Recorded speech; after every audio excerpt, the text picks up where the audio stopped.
Get your CME tickets today at masculineexcellence.com.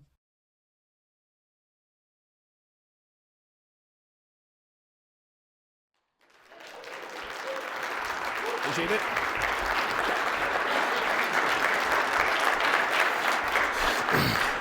I'm gonna put my phone on, gonna try to put it on silent, because 15 minutes into my speech, Kevin Samuels will probably call me.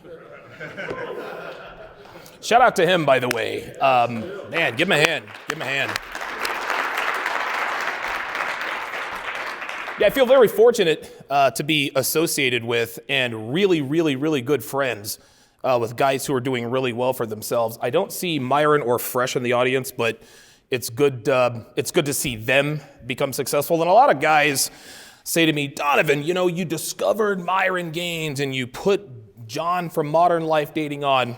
That's a negative. I just happen to be a guy in the right place at the right time. Those guys added value to me, so I said, you know what? I'll help him out, bring him along, but Myron would be where he is with or without me. Maybe he gets there a little bit faster because, I gave him an opportunity, but I think it was clear to everybody as soon as he came onto my show, The Six, etc., that the kid knows his shit. And I remember a lot of you guys are patrons of mine, and I remember I told you guys, there's a guy out there who I am looking to sort of hitch my wagon to. And that guy was Myron Gaines. Myron is Donovan Sharpe, maybe 4 or 5 years ago? Maybe. He seems to have figured it out a lot more quickly. His channel is absolutely blown up. Kevin, of course, he's going to hit 1 million subscribers probably by the end of my speech. But yeah, shout out to all the guys who have made their way through TSR Towers. I'm never the guy who's going to be like, well, I put you on, so you got to give me some shine. There have been people who have said that about me, people who claim that they put me on.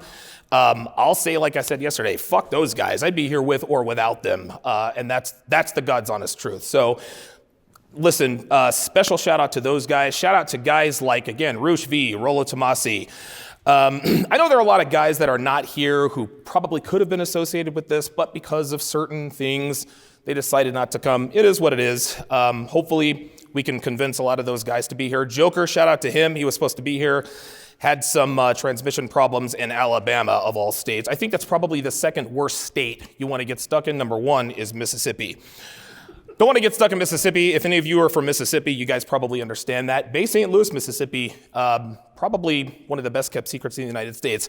Outside of that, stay out of Mississippi. Okay, so I'm not going to bore you guys to death for an hour and a half on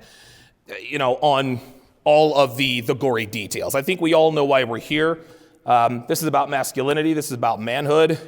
I'm not a father and never will be. Or am I, right? But again, we talk about fatherhood, being the head of household, things of that nature. So it's good that you guys sort of got a well-rounded understanding of really what it takes to be a man, I guess, from the ground up. But what I'm going to talk about, sort of piggybacking off of what Myron talked about, is there is absolutely zero excuse for you to be a failure as a man if you live in this country. Me, myself, I have made every conceivable mistake at every turn in life. I've made every conceivable mistake with every kind of woman 10 times over. People always ask me, Donovan, what makes you so certain that girl X is going to do thing A, B, and C? Well, because I've been through that before. I've lived this shit many times over. But before I became Donovan Sharpe, I, of course, was little Eddie Hopkins, all right? Born in Philadelphia, PA. My dad, at that point, was in the Army. Then he switched over to the Air Force. Moved around a lot as a kid. This is why I don't have a discernible accent. I've always been the new kid walking into the classroom. Here's Eddie Hopkins from whatever state I was in. And so that's what helped to develop my social skills. I was always a very social guy because I was kind of forced to be that way.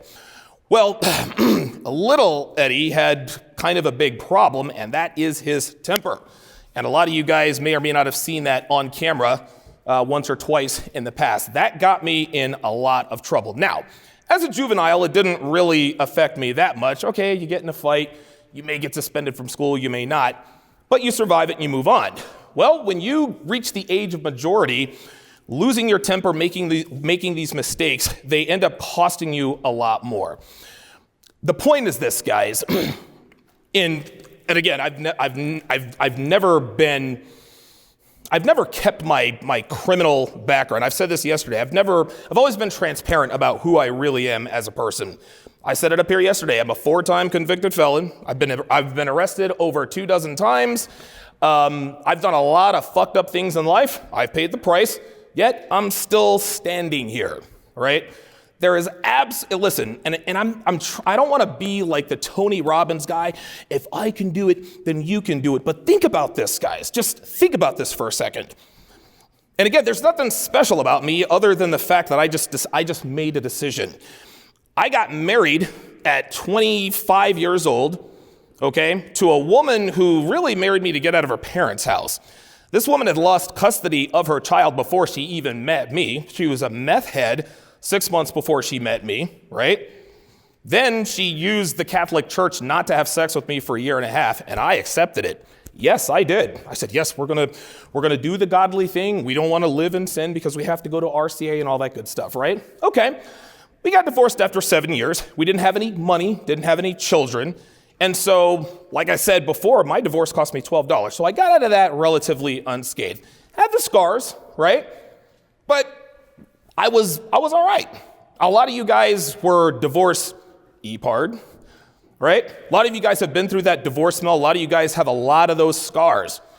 But I was able to move on relatively easily because I didn't have any of those scars, right?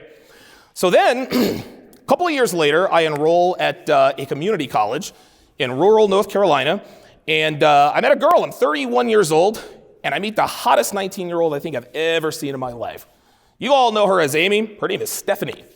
And even as I stand here today, God, how many years later, over a decade later, even now, I still get the pang in my stomach talking about this chick. I have never loved anyone or anything as much as I loved her. That includes myself, right? Obviously, things have changed. If I had met her now, it would have been a very different story. But the point is I'm self-aware enough to understand that that was a weakness of mine. So I get with this chick who had a 6-year-old kid at 19. So she got pregnant at 13, which means she started having sex at 12. The baby daddy was my age at the time, 31 years old at the time, went to prison, got out, got back with Stephanie. They got married. He ends up getting his head blown off because Stephanie was cheating on him. Surprise, surprise. He kicks the door in to retrieve the daughter. He catches a shotgun slug right to the chest at point blank range. He's gone, okay?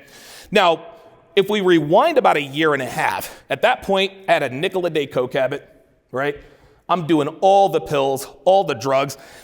I had a chance to do heroin, but for whatever reason, as depressed as I was, I didn't really want to go that far. I'm glad I didn't, right? Only by the grace of whatever creator is looking out for me. I guess I'll call them the red pill gods. I got kicked out of the state of North Carolina, moved to Atlanta for 6 months. Then I land here, July 1st, 2010. Got into a relationship with a girl. It wasn't really that big a deal. 3-week relationship. She told me she loved me after a week. Then I dumped her. She was out on a date. You guys know the story. I Googled, why do girls get over breakups so easily? Fast forward, and now we're here, okay? But it took a long time for me to get to this point. It took a lot of trial and error. So again, let's go through it. So I was married and divorced, didn't get divorce EPARD. Then I went through it with Stephanie, right? Now if we rewind about a year and a half before that, you guys all know Carla. I rented this girl a 3-bedroom, 2-bathroom house, all in my name. Cable, phone, electricity, lease in my name. Found out she's fucking her ex-con baby daddy in the house I'm renting for her, right? That's another mistake. A lot of guys don't recover from that. Bitches ain't shit. I can't believe I did this. I can't believe that. Incidentally enough, believe it or not, this bitch calls me every 2 years on the show. Every 2 years, she will call me on the show. You guys know who I'm talking about. what is it, episode 238? And then almost 2 years to the day, she calls me again. So, what are you up to? What are you doing? Any kids? I'm like, this fucking bitch, right?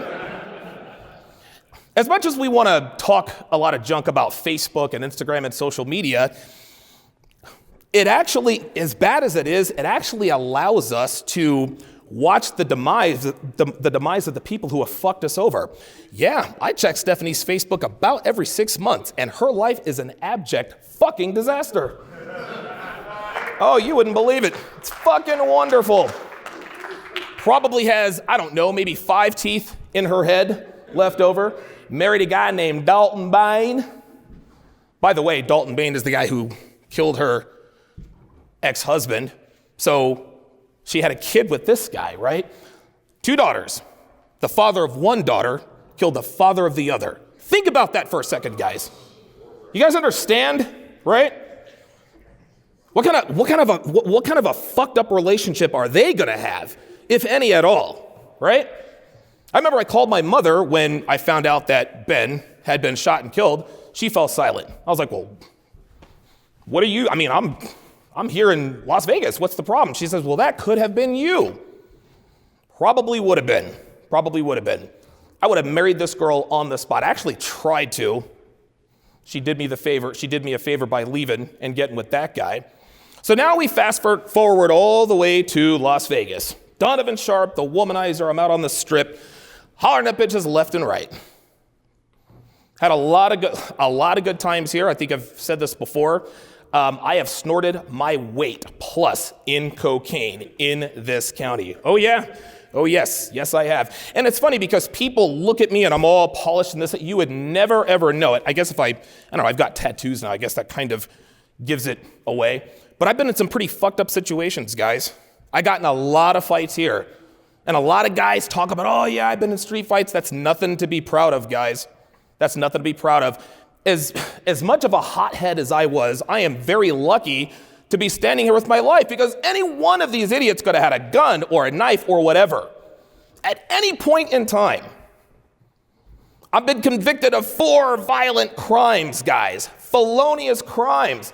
I've served not 1 minute in jail for those crimes. I had a very, very, very, very good lawyer. And I got lucky on the 4th one. And after that 4th arrest, and I've told this story before, this was my moment of clarity, guys. This is my moment of clarity. So I beat the shit out of this guy in a parking lot over a pizza. Over a fucking pizza. Right? I'll never forget this. He's got his truck door open, right? He's rummaging around his little gray shorts, and I'm wanting to put my pizza in the passenger seat. It's a gourmet pizza. I, handcrafted all that good stuff. The guy was taking too long, right? I could have just walked around to the driver's side and put the pizza over, but no.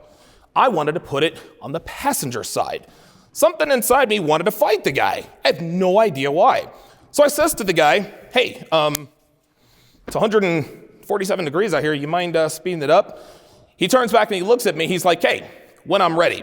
I put down the pizza, grabbed him. I think I hit him 5 times. He had to have facial reconstructive surgery, all that good stuff. So now I'm arrested. The girl I'm fucking at the time is like, oh my God, I can't believe it. I'm like, yo, check this out. I need you to calm the fuck down because they're going to arrest me. I need you to go to my second safe and I need you to take out $50,000, take it to a bondsman. And she's like, you have all this planned? And as impressed as she was by that, that's not the kind of life you want to live. You don't want to have a bondsman on standby, right? As great as it is for your bondsman to beat you to Clark County lockup, not a good thing. That's not a good existence, guys. I'm here to tell you. So for those of you who have been arrested before, and you don't have to know show of hands, so when you get arrested, they handcuff you to the wall, along with everybody else who are, accused of crimes. And I'm sitting there, they've got this wall of computers. They're checking to see if you've got warrants in other states, things of that nature, outstanding warrants. And the guy next to me says, what'd they get you for, man? Aggravated assault. He said, oh man. He's like, you got priors? I said, uh-huh. He said, how many? I said 3. He said, oh, shit. You're about to be up there with OJ, right? And as funny as it is for me to say that now, at the time, that was scary. This was the very first time in my life. This is the very first time in my life where I thought I was really going to prison.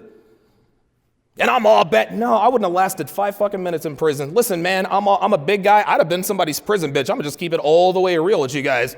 That's just how it was, man. I was mentally weak. That's my point. I thought I was big and bad and tough. I drove this fancy car. I'm making all this money, all these rental properties. I'm fucking stripper bitches. I got mounds of cocaine. I'm thinking I'm Scarface and this and that and the other. Guess what? I'm just another inmate. That's what it comes down to. I have no idea how my attorney got me out of that situation without any jail time. But after I was released and everything was adjudicated, I walked into his office. He said, Alex, he says, you're a good guy. He says, you're a good guy. You've got some problems, but you're not a bad person. You're not fundamentally bad. He says, but if you get in trouble one more time, I can't help you anymore. He said, I can't help you anymore. He says, you're going to have to do something about your temper problem. And then the last thing he said to me, he says, because right now you have the devil's own luck. I'd never heard that before. I didn't know what it meant, but I knew the way he looked at me, it was pretty bad. Nobody wants the devil's own luck, right? Nobody wants to sell their soul to the devil. At least that's what I thought it was. So again, I had to be self-aware enough. Okay, I've got my black belt in womanizing, right? I fucked every blonde, brunette, redhead, orange, purple, stripper. Did them all. Did every kind of drug except for crack and heroin. Cocaine, of course, my drug of choice. Meth was, boy, that was a wild ride, right? And these were very, very good times. But guys, honestly, if I had never chased one chick out here on the strip, if I had never snorted one line of cocaine, all of the money that I made while I was here, I would probably be retired by now. I'd be close to it. I probably blew anywhere between 80 and 90% of the money that I made here. And I made a shitload of money here, guys. That's another mistake I made. So let's go through it again. I've been married and divorced, got with a 19-year-old who had a 6-year-old kid who went, right? I've rented homes for women or a house for women. I bought women gifts. I've been a simp. I've done this. I've done that. And I was still able to create what I was able to create. Now, there are many reasons why I'm standing here right now. But the one reason, and this is my point, the biggest reason I'm able to stand up here now, despite all of the mistakes that I have made, is that I do not have children that I know of. Listen, I'm pretty sure I might have a whippersnapper or two running around, maybe not too far from this area. But this is what CGA talks about all the time. Protect your seed. Guys, I've blown money. I've been arrested. I haven't been to prison, but I've been to jail. I've spent 2.5 weeks of my life in jail. I've blown money. I've made mistakes with women. I've made bad financial decisions. All of this stuff. And if you want to know about every mistake I've ever made, there is a certain YouTube channel on there who did a documentary about me. So if anybody wants to know all the details about that, please, by all means, go and check that out. But the reason I'm able to stand up here now is because I don't have children. And for those of you guys who have children, this is great. Children, I'm told, are unbelievable and this and that. But you young guys, protect your seed. I'm telling you right now.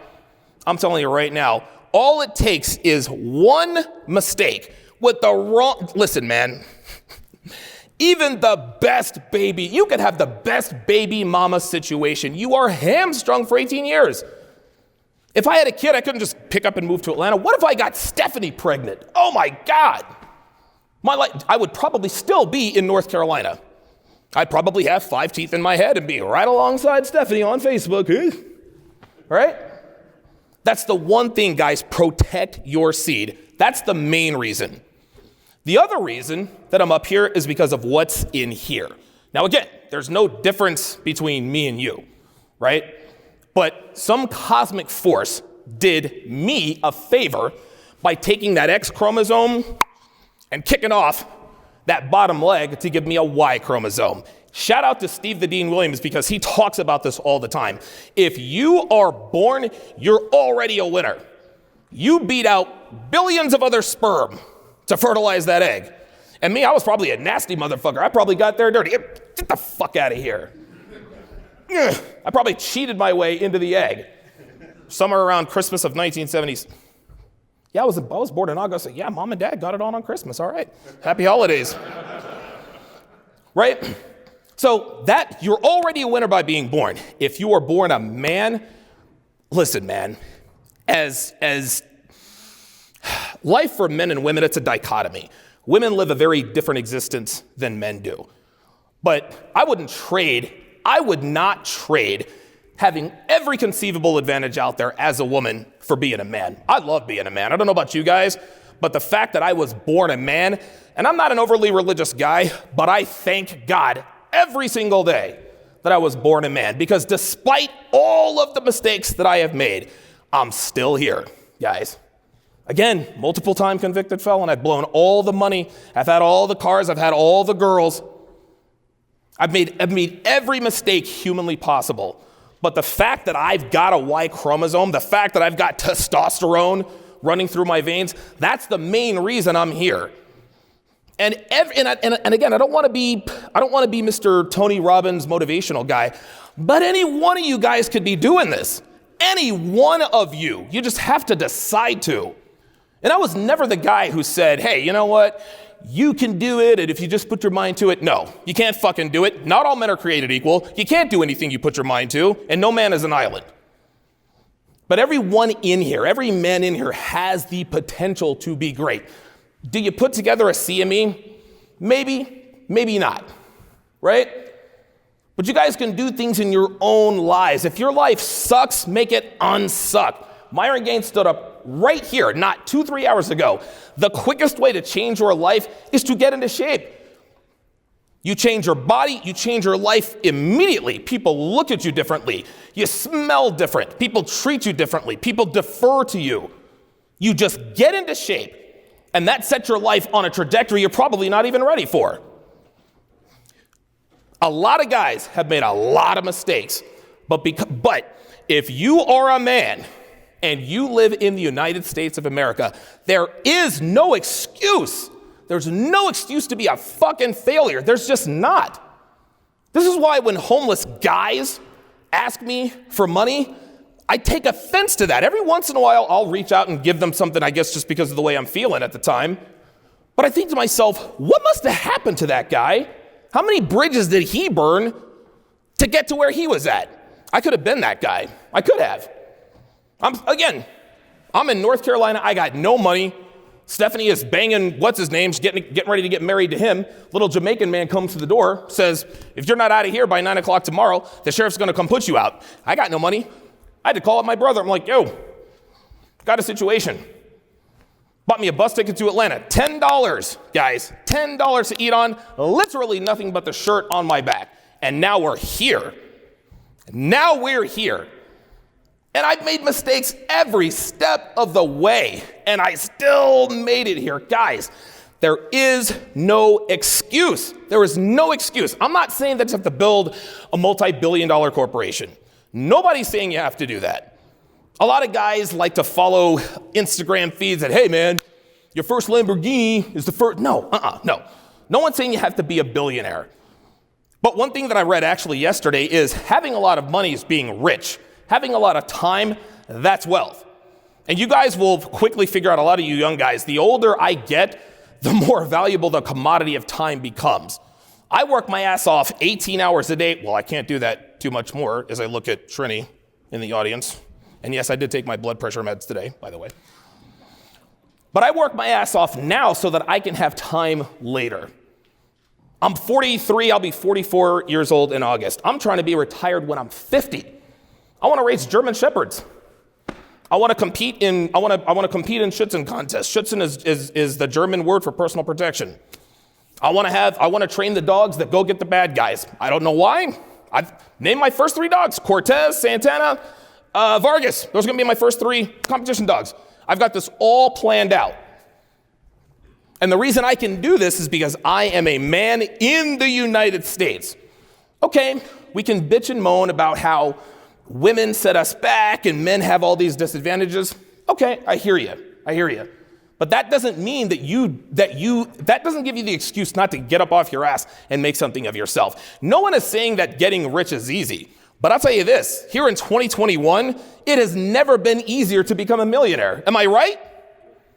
It has never been easier to become a millionaire. We got 9-year-olds making millions of dollars making slime videos on YouTube. 9 years old. If a 9-year-old can become pretty much an instant millionaire making videos about slime on YouTube, what the fuck are we living with mom and dad for? What are we doing? At this point, whatever your state in life is, Bill Parcells, Hall of Fame head coach, he always says your record is what you say it is. Right? A lot of people like to say, well, the Buffalo Bills are 10-5, but if the ball bounces one way or whatever happens, they should be 13-1. No, they're fucking 10-5. That's what happens. Well, I should have played college ball, but my knee. I would be where I want to be, except for this happened. Now, there are certain things that happen in our lives that we have no control over. Okay? Tragedy, strife, things of that nature. Sometimes things change. You don't have control over it. That's fine. But in order to be successful in life as a man, you control your controllables, guys, and that starts right here. Never, ever, ever be the victim. There are so many points in my life where I could have just given up and said, you know what? This girl used me, that girl used me, I went to jail, I got arrested for this. But I didn't have a choice, guys. I did not have a choice, and I still don't have a choice. You think a guy like me could work for any company in this country? No. Hell no. They take one look at my criminal record, then they take a look at my YouTube channel. Nope. I didn't have a choice, guys. I had to come out here and bust my ass. I had to hustle. That's what it comes down to. I'll end it with this. 2 quarterbacks, right? Tom Brady, Peyton Manning. Those of you who remember Peyton Manning when he was at Tennessee, supposed to go to Ole Miss, I guess, because his dad went to Ole Miss, but he went to Tennessee, set all the records, 6'4", number 1 overall draft pick. Ryan Leaf was number 2. We all know how that turned out. Peyton Manning is a Hall of Fame quarterback. Went to 4 Super Bowls, won 2, right? He set a few records along the way.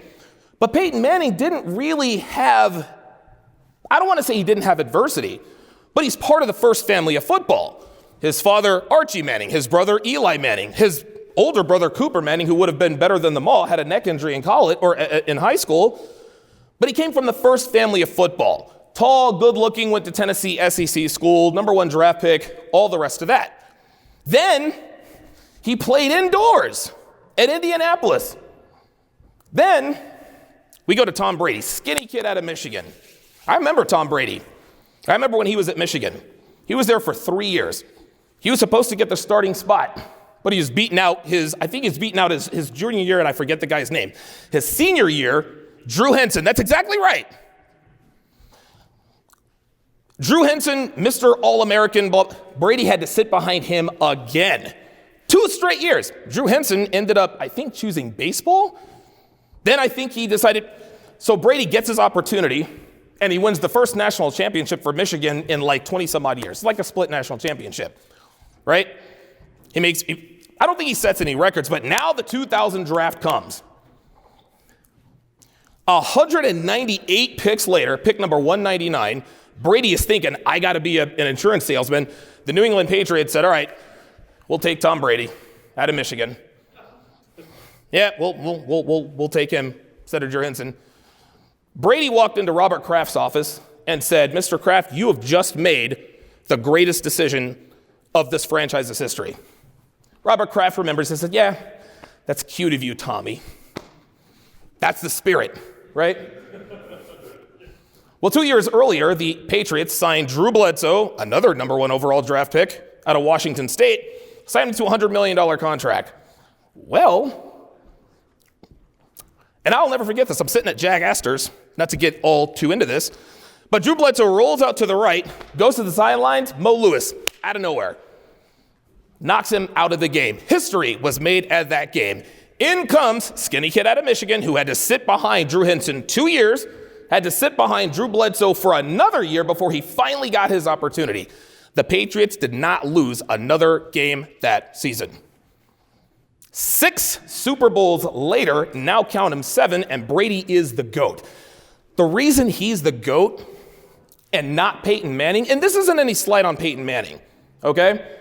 But Tom Brady had adversity.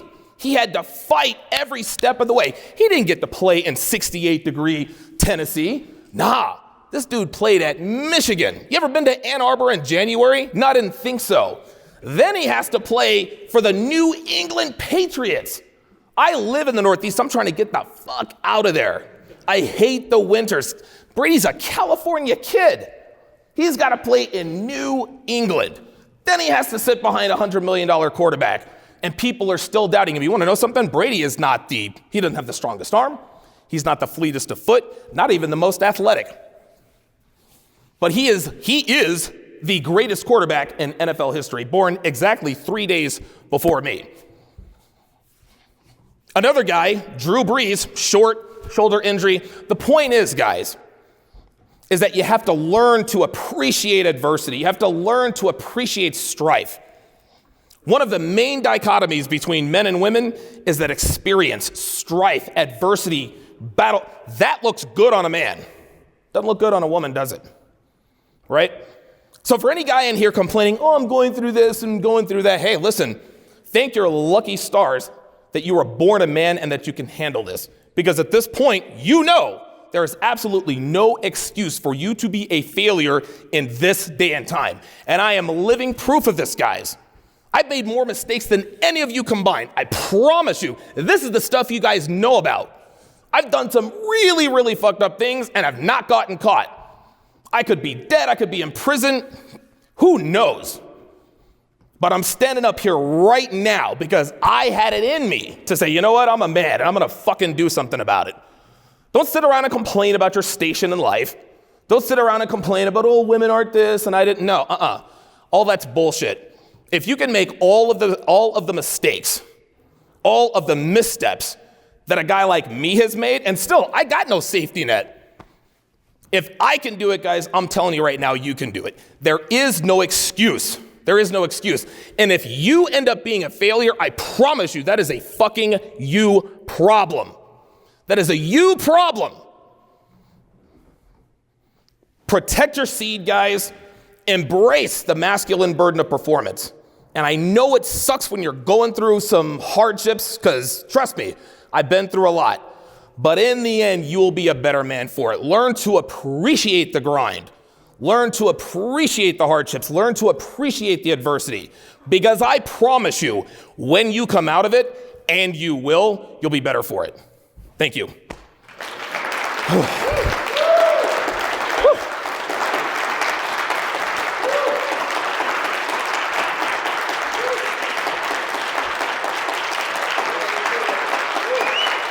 Thank you.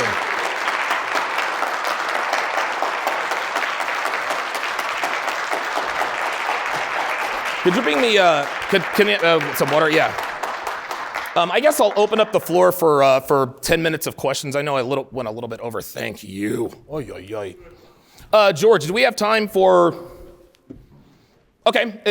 Perfect. It's 8 o'clock, and the Feast of Champions is in 20 minutes. So if anybody has any questions, ask them to me, and I'll repeat them, and then I'll answer them if I can. Even through all that, though, tell us, what was your favorite or best memory?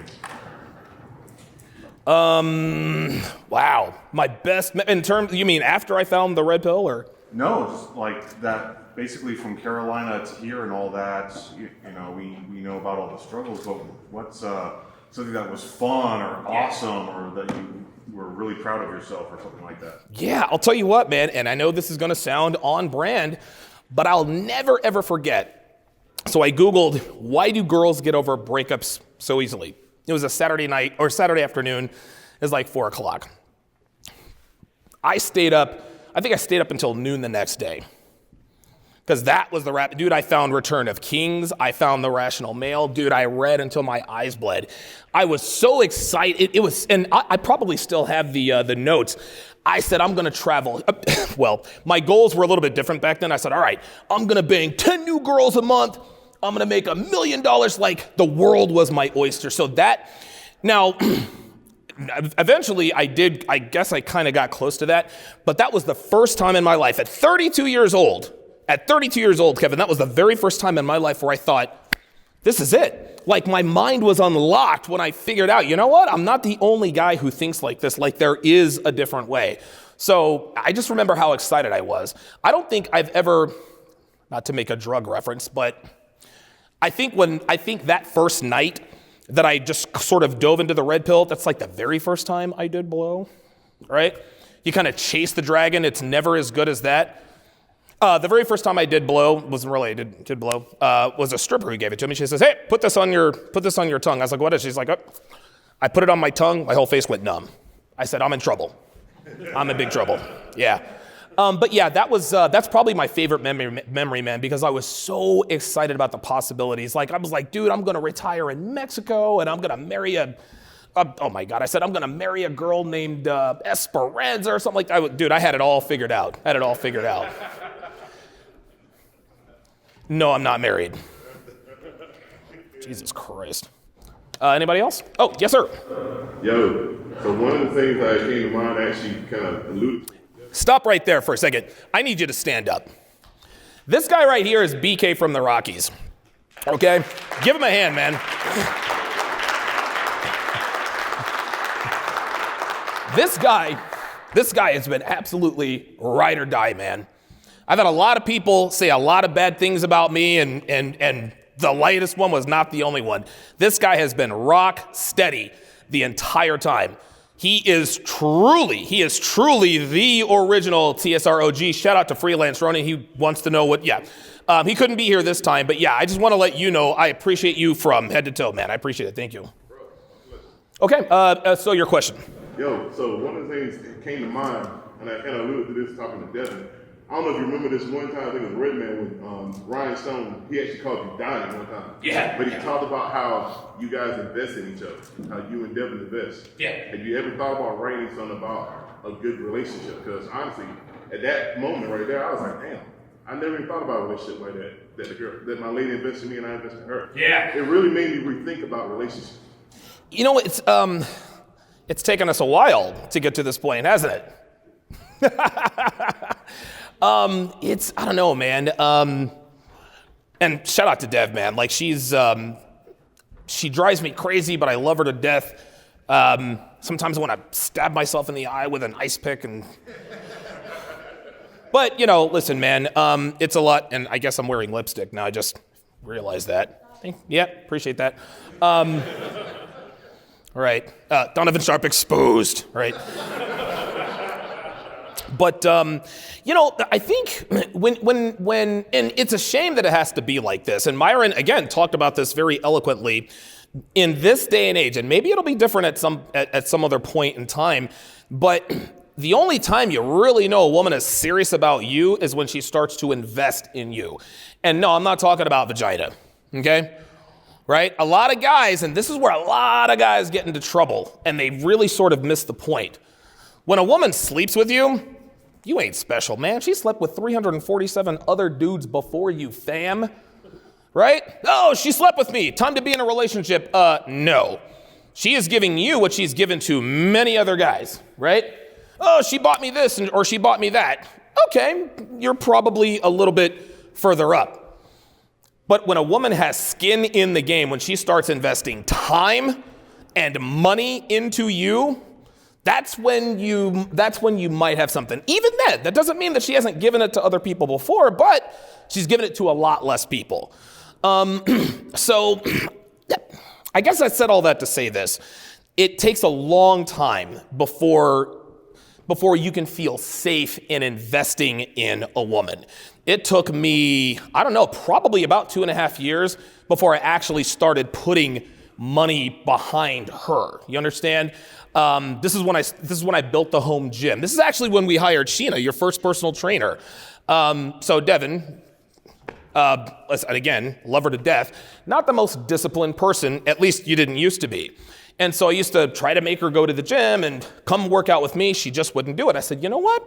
Here's what I'm going to do. I'm going to pay a personal trainer to come over here and train her.